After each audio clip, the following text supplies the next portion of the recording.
Hello world, I'm Chris Pirillo, and you're watching another live Q&A with you and me. I do one of these every single weekday, diving deep into a question that you ask me. And this is kind of fun to do.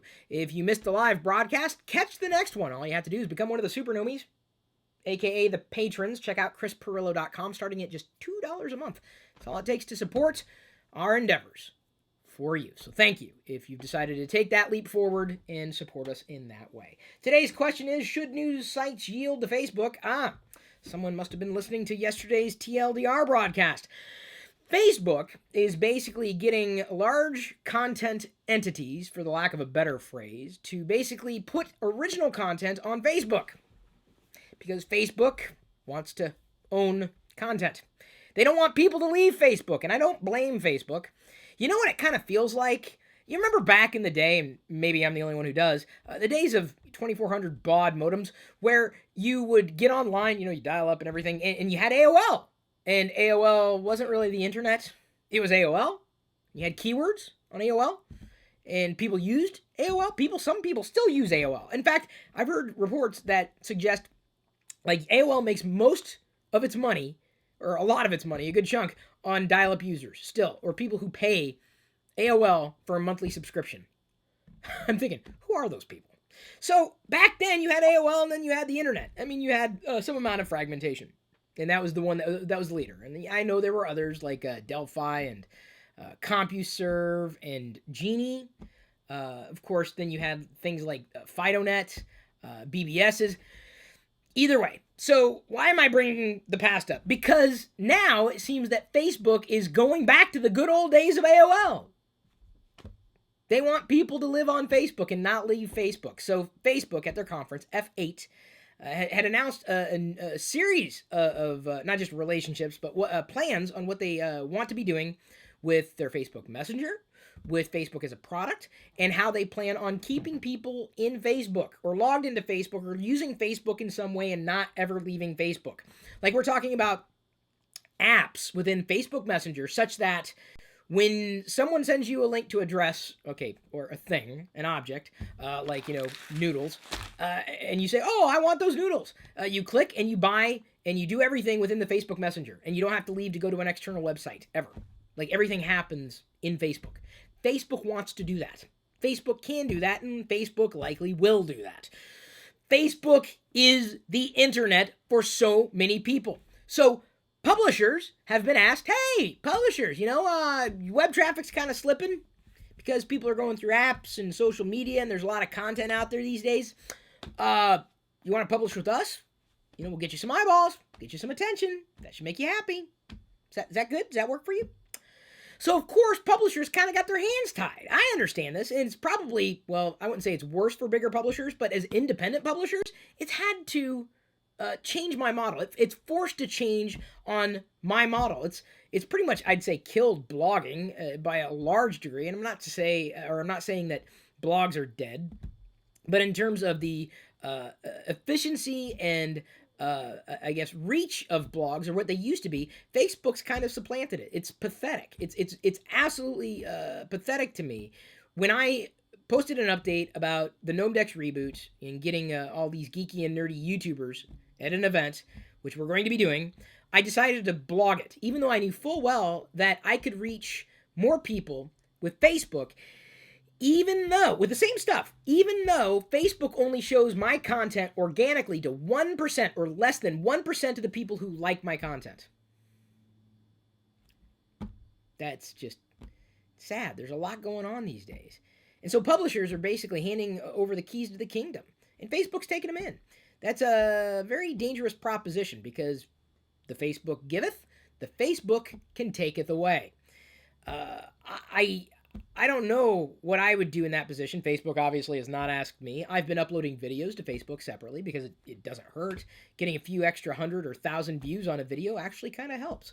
And Facebook currently is giving video on Facebook a higher level of penetration in terms of one social feed if you decide that you wanted to follow the things that I've done.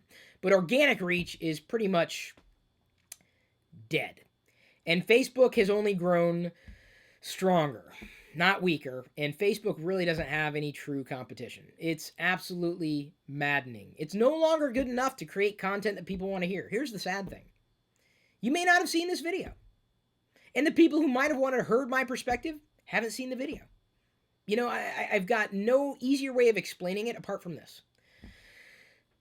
I have a fascination with collecting things that are Darth Vader related. This shouldn't surprise anybody. I did a review months ago on the Darth Vader toaster, the new Darth Vader toaster. Do you know how many times I've been shown this Darth Vader toaster by people? Even though they, know that I like Darth Vader, they never saw the video that I did, the review. They're not going to search Chris Pirillo Darth Vader toaster review. They're not going to do that. But they know I like Darth Vader, so they share the image with me. I'm like, that's great. I reviewed it 2 months ago. Because there's so much going on. That's a problem.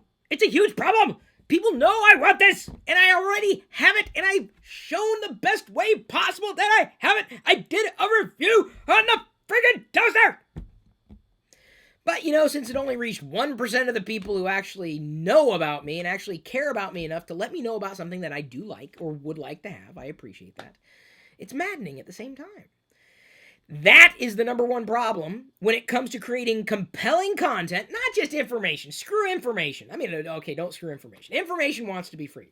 That's why I try to apply a little amount of insight, a little amount of intelligence to transform that information into knowledge. It's not just the news, it's an answer that you can use. So Facebook is getting bigger and bigger and bigger. Should news sites yield? Well, I'll put it to you this way. I would. I probably would. If given the opportunity, knowing what I like to share and what I like to report, since I can't do it on my own anymore, I got to do it somewhere. YouTube ain't doing it for me. They don't. In fact, I've long believed, and this is not exactly a conspiracy, but I've long believed that I've been artificially, sidelined. No matter what I do. It doesn't matter what I do. And the thing is, I create content that people want from me. But there's so much going on out there. So much that you can't possibly pay attention to everything, which is a problem with, much like news sites, when your business model is predicated on the more eyeballs see it, the more money you make. Well, since when was the value of content contingent on how many people actually saw it? Well, when it comes to ad revenue, that's it. That's the only thing. This is one of the reasons why, for me to do the things that I do, I need to rely on sponsorships and people like yourself who take the extra step to become a patron.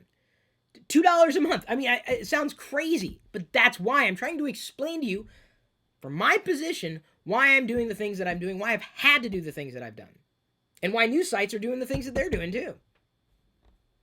You got to adapt. And Facebook is it's like the black hole of the internet. I use Facebook all the time. All the time. I'm not faulting Facebook for their business model. I'm just saying it's very, very dangerous, especially for publishers. Whether it's news or insight, doesn't matter. The internet is, it's getting bigger and bigger, which means that pie of attention is getting, the slice of pie that you get is getting smaller and smaller and smaller and smaller. Sliver, shrinking. Because there's more to pay attention to. And you, the next time you see me on Twitter or Facebook taking a screen capture of someone telling me about a Darth Vader toaster, I don't want to do that because I don't want to make an example out of somebody. But it's just frustrating to have done something